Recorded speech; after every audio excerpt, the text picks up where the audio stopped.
ಒಂದು ಮಧ್ಯದಲ್ಲಿ ಒಂದು ಮಾತು ಕೇಳಿ ಬಂತಾಯಿತು, ನೀವು ಮುಗಿಸ್ಬಿಟ್ರೆ ನಾವು ಮುಗಿಸ್ಬಿಡ್ತೀವಿ, ನೀವು if you withdraw we will also withdraw. ಇವತ್ತು ಬೆಳಗಿನ ಸಮಾಚಾರ G7 ನೇಷನ್ಸು ಭಾಳ ವಾರ್ನಿಂಗ್ ಕೊಟ್ಟಿದ್ದಾರೆ ಅವರಿಗೆ, ನಿಲ್ಲಿಸಿ ಇದನ್ನು, ಎಸ್ಕಲೇಷನ್ ನಿಲ್ಲಿಸಿ.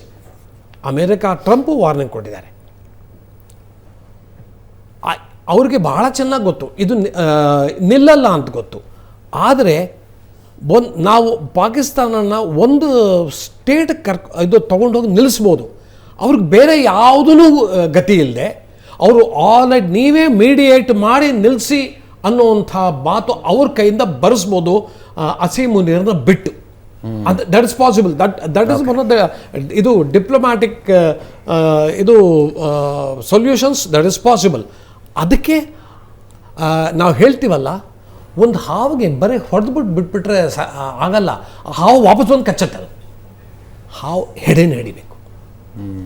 ಸೊ ಈ ಕೆಲಸನ ಐ ಥಿಂಕ್ ನಾವು ಭಾಳ ಇದು ನಮ್ಮ ಹತ್ರ ಬೇಕಾದಷ್ಟು ಎಕ್ವಿಪ್ಮೆಂಟ್ ಇದೆ, ನಮ್ಮ ಡಿಪ್ಲೊಮ್ಯಾಟಿಕ್ ಎಫರ್ಟ್ಸು ಇದೆ, ನಮ್ಮ ಹತ್ರ ಒಂದು ಮನೋಬಲನೂ ಇದೆ. ಮೋಸ್ಟ್ ಇಂಪಾರ್ಟೆಂಟ್ ಇಸ್ ಮನೋಬಲ. ಇವತ್ತು ಅದಿಲ್ಲೇ ಇಲ್ಲ. ಆ ಮೊರಾಲ್ ಅಂತೀವಲ್ಲ, ಅದಿಲ್ಲ, ಮೊರಾಲ್ ಇಲ್ಲೇ ಇಲ್ಲ. ಆ ಪಾಕಿಸ್ತಾನದಲ್ಲಿ ಎಲ್ಲರೂ ಒಂದೊಂದು ಥರ ಮಾತಾಡ್ತಾರೆ. ಸೊ ಇದಾದರೆ ಪ್ರಧಾನಮಂತ್ರಿಗಳಿಗೂ ರಕ್ಷಣಾ ಸಚಿವರಿಗೂ ತಾಳಮೇಳ ಇಲ್ಲ. ಸೊ ನೀವು ಕೇಳಿದ ಪ್ರಶ್ನೆಗೆ ಯಾರು ರಕ್ಷಣಾ ಸಚಿವರು ಇದ್ದಾರೆ ಅಂತ ಈಗಲೇ ಗೊತ್ತಾಗಿದೆ. ಅವರು ಈ ಇಂಟರ್ನ್ಯಾಷನಲ್ ಒಪಿನಿಯನು ಪಾಕಿಸ್ತಾನದ ವಿರುದ್ಧ ಹೋಗೋ ಸಾಧ್ಯತೆ ಇದೆ.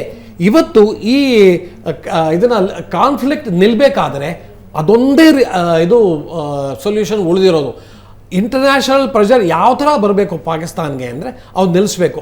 ಆದರೆ ಏನಾಯಿತು, ಇದ್ದಕ್ಕಿದ್ದಂಗೆ ಇವತ್ತು IMF $1 ಬಿಲಿಯನ್ ಬಂದ್ಬಿಡ್ತು ಅವ್ರಿಗೆ. ಆ ಬರೋಲ್ಲ ಅಂತ ಆಸೆ ಇತ್ತು. ಅಷ್ಟೇ ಅಲ್ಲ, 1.3 ಅವ್ರು ರೆಡಿ ಮಾಡಿಟ್ಟಿದ್ದಾರೆ IMF. ಆಮೇಲೆ ಬಂಗ ಹೇಳ್ತಾರೆ ಇಲ್ಲ will not get involved in this ಅಂತ